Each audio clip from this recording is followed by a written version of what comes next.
கேப்டனை குழப்பி ஒரு கும்பல் திமுக போயிட்டாங்க.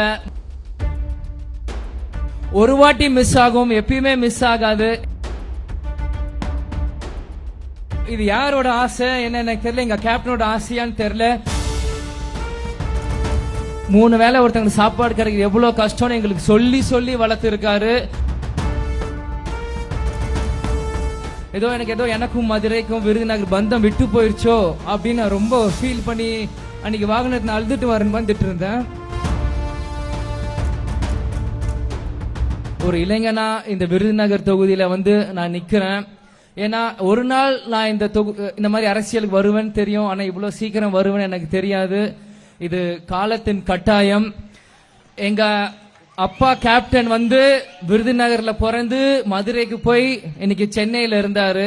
கேப்டன் மறைவுக்கு அப்புறம் நான் ஒரு நாள் மதுரைக்கு வந்தேன், ஒரே ஒரு நாள் வந்தேன். அன்னைக்கு இருக்கிறப்ப எனக்கு ஏதோ ஒரு பந்தம், எனக்கும் மதுரைக்கும் விருதுநகர் பந்தம் விட்டு போயிருச்சோ அப்படின்னு நான் ரொம்ப ஃபீல் பண்ணி அன்னைக்கு வாகனத்தை அழுதுட்டு வரேன்னு வந்துட்டு இருந்தேன்.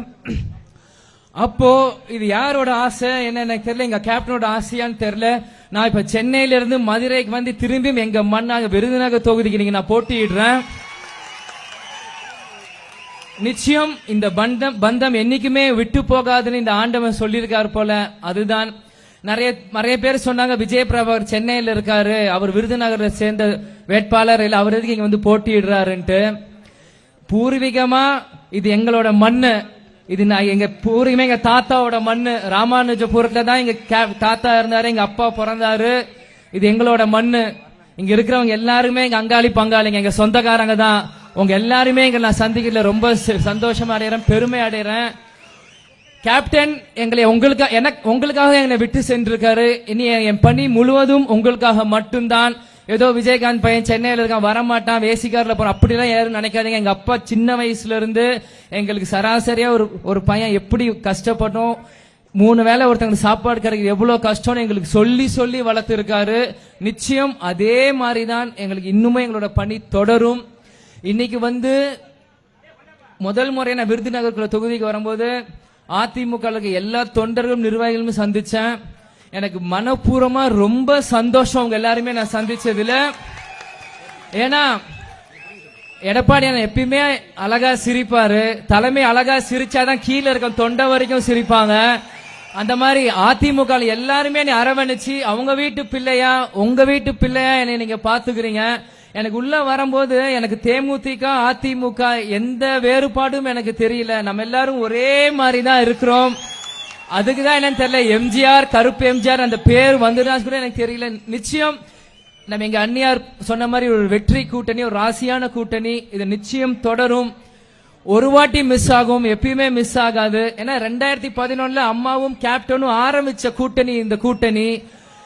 கேப்டனை குழப்பி ஒரு கும்பல் திமுக போயிட்டாங்க, மறு கும்பல் ஓபிஎஸ் அண்ணன் பின்னாடி போயிட்டாங்க. ஆனா கஷ்டப்பட்டு சேர்ந்தவங்க தான் பின்னாடி கஷ்டப்பட்டு இன்னைக்கு திரும்பி நாங்க சேர்ந்து இருக்கோம். இது நிச்சயம் இதுக்கான ஃபியூச்சர் இனி நல்லா இருக்கும். தேமுதிக அதிமுக இந்த கூட்டணி மிக ராசியான கூட்டணி. மீண்டும் மீண்டும் சொல்றேன், நிச்சயமாக வெற்றி பெறுவோம். அண்ணன் எடப்பாடி அண்ணனும் ராசியானவர், எங்க பொதுச் செயலர் பிரேமலதா விஜயகாந்தும் ராசியானவங்க. 2 தலைமையும் சேரும் போது மக்களுக்கு இனி பொன்மனச்செம்மல் ஆட்சி மாதிரி சிறப்பான ஆட்சியா தான் இருக்கும். இது மட்டும் இல்லாம எனக்கு அண்ணனுக்கு நிறைய இடத்துல போனோம். நான் இனி என்னோட பிரச்சாரம் ஆரம்பிக்கிறப்ப இனி எல்லா ஊருக்கும் எல்லா தெருக்கும் வரும்போது இன்னும் நான் டீட்டெயிலா பேசுறேன். இன்னைக்கு விருதுநகர் முழுவதும் பட்டாசு வியாபாரம் செஞ்சிருக்க தொழிலாளிகள் தான் ஜாஸ்தி. இன்னைக்கு சிவகாசியில பேசுறோம். எங்க ஷெரீஃபண்ணா சொன்னாரு 2018 கேப்டன் இதே இடத்துல பேசிட்டு போனாருன்ட்டு. அன்னைக்கு அவர் விட்டு போன இன்னைக்கு அதே இடத்துல அதே மேடையில் இன்னைக்கு நான் முன்னாடி ஒரு வேட்பாளரை பேசும்போது ரொம்ப சந்தோஷம் அடைகிறேன். இன்னைக்கு சிவகாசி என்பது குட்டி ஜப்பான் அப்படின்னு சொல்லுவாங்க. இந்த வார்த்தை தாயகம் படத்துல கேப்டன் தீவிரவாதிகளை ஒரு பாம் பிளாஸ்ட் பண்ணும்போது சொல்லுவாங்க, பாம் பிளாஸ்ட் கொண்டு வந்தீங்களா, நான் சின்ன ஜப்பான்ல இருந்து எல்லா பொருட்களும் கொண்டு வந்திருக்கேன், அந்த தீவிரவாதிகளை ஒழிச்சு காமிப்பேன் தாயகம்ல அந்த டயலாக் பேசி இருப்பாரு. எனக்கு அப்பதான் அந்த வார்த்தை எனக்கு தெரியும், சிவகாசினா சின்ன ஜப்பான். ஏன் அந்த டயலாக் அவ்வளவு ஸ்ட்ராங்கா இருக்காங்கன்னா அவ்வளவு திறமைசாலிகள் வல்லுநர்கள் இங்க சிவகாசி பட்டாசு தொழில இருக்க வேலை செய்யற நபர். அதுக்காக தான் இது சின்ன ஜப்பான் சொல்லிட்டு இருக்காங்க. இன்னைக்கு சைனா ப்ராடக்ட் எல்லாம் உள்ள வருது. நம்மளோட ஒரு வேலைகள் நம்மளோட டேலண்ட் எல்லாம் வெளியே வரலன்னு உங்களோட மனக்குமுறல்கள் எல்லாத்துக்குமே அதிமுக தேமுதிக கூட்டணியில் இருக்கும் முரசு சின்னத்துக்கு ஒரு வாய்ப்பு கொடுங்க. நிச்சயம் கேப்டன் மகனா எடப்பாடி நான் ஆசைப்பட்ட வேட்பாளரா நிச்சயம் டெல்லியில போய் உங்களுக்காக நான் போராடுவேன், உங்களுக்காக குரல் கொடுப்பேன். மீண்டும் மீண்டும் சொல்றேன், கொட்டு முரசு கொட்டு முரசு கொட்டு முரசு. இன்னைக்கு அனைவரும் கொட்டு முரசுக்கு ஒரு வாக்குகளை கொடுத்து நிச்சயம் என்னை பெருவாக்கு வித்தியாசத்தில் ஜெயிக்க வைக்கணும். இது நம்ம எல்லாருமே எந்த கட்சியை தாண்டி நம்ம கேப்டனுக்காக இது ஒரு நீங்க எனக்காக நீங்க பண்ணணும். நம்ம கேப்டனுக்காக மக்களுக்காக வாழ்ந்த தலைவர் நம்ம கேப்டனுக்காக நீங்க எல்லாருமே முரசு சின்னத்துல கொடுக்கணும். நம்ம தொகுதி மக்கள் எல்லாருமே கேப்டன் கோயிலுக்கு போய் இந்த வெற்றி அவர் சமாதியில சமர்ப்பணம் செய்வோம்.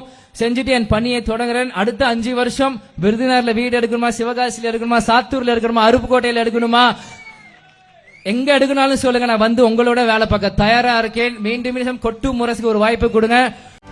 செய்திகளை உடனுக்குடனும் துல்லியமாகவும் தெரிந்து கொள்ள சப்ஸ்கிரைப் பண்ணுங்க.